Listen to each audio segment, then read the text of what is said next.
En Colombia, cada región tiene sus mitos y leyendas, historias que buscan explicar lo inexplicable. Pero a finales del siglo XX, en el Valle del Cauca, emergió una figura que no pertenecía al mundo de los cuentos, sino al de la cruda realidad. Manuel Octavio Bermúdez Estrada, apodado por la prensa como el monstruo de los Cañaduzales. Su vida temprana ya estaba marcada por la tragedia.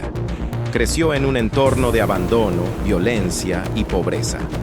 Los relatos cuentan que sufrió maltratos constantes desde niño, que su formación emocional estuvo marcada por golpes, desprecio y carencias. Y es allí, en ese caldo de cultivo, donde comenzó a gestarse la sombra que años después se manifestaría de la forma más oscura. Cuando se habla de monstruos, solemos pensar en criaturas sobrenaturales, en seres irreales que habitan en bosques encantados o cementerios desolados. Pero la historia de Bermúdez nos recuerda que el verdadero terror no necesita garras ni colmillos. El verdadero monstruo puede ser un hombre común, con un rostro cotidiano, que camina entre la multitud sin despertar sospechas. Su escenario predilecto fueron los Cañaduzales. Vastas extensiones verdes donde el viento oculta los sonidos y las miradas no alcanzan a ver lo que ocurre en lo profundo. Lugares que, en apariencia, simbolizan el progreso agrícola de la región, pero que terminaron convirtiéndose en símbolo del miedo colectivo. Allí, entre los tallos altos de caña, Manuel Octavio ocultaba una de las facetas más oscuras de la historia criminal de Colombia: el rostro que engañaba. Lo más perturbador de Bermúdez no fue únicamente lo que hizo, sino la forma en que lo hacía. Se disfrazaba de vecino amable, de hombre servicial, de alguien en quien se podía confiar. Algunos lo llamaban el tío, pues se acercaba con un lenguaje paternal y una sonrisa fingida. Su método se basaba en lo que la psicología denomina manipulación, un juego de apariencias donde lograba que los más vulnerables bajaran la guardia. No era el monstruo que se anuncia con pasos pesados o rugidos de ultratumba. Era un monstruo silencioso, paciente y calculador, un depredador que sabía cuándo hablar y cuándo callar, que podía pasar inadvertido en una conversación y, al mismo tiempo, ocultar detrás de sus palabras una oscuridad insondable. Los campos de caña se convirtieron en su guarida.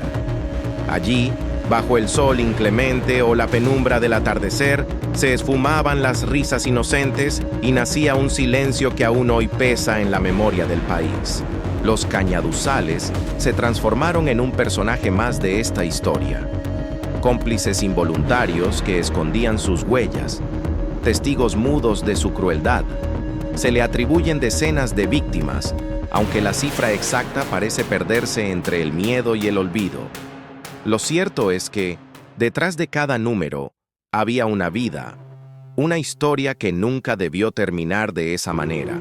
Y eso es lo que lo hace más aterrador, la capacidad de un hombre corriente para convertirse en símbolo del mal absoluto. El descubrimiento del monstruo. El mito terminó por hacerse realidad en 2003, cuando Bermúdez fue capturado y expuesto ante el país entero. La noticia recorrió los medios, estremeciendo a Colombia con cada detalle que salía a la luz. La prensa lo bautizó como el monstruo de los Cañaduzales, un nombre que quedó grabado en la memoria colectiva y que aún hoy genera escalofríos. Durante el juicio, se supo que había confesado más de 20 crímenes, aunque se sospecha que fueron muchos más. Su condena superó los 40 años de prisión, la pena máxima en ese entonces. Pero ninguna cifra podía compensar lo perdido, ningún castigo podía devolver las vidas arrancadas en aquellos campos de caña. La sociedad se preguntaba cómo era posible que alguien hubiera actuado tanto tiempo sin ser descubierto. ¿Dónde estaban las alarmas? ¿Cómo no se encendió antes la voz de alerta? La respuesta era incómoda.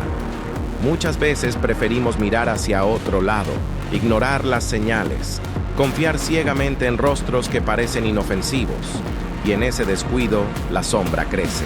El caso de Bermúdez no fue solo un capítulo judicial, fue una lección brutal sobre lo que la mente humana es capaz de hacer cuando se deja arrastrar por la oscuridad. fue el recordatorio de que el monstruo no vive en los cuentos de terror, sino en la realidad que nos rodea.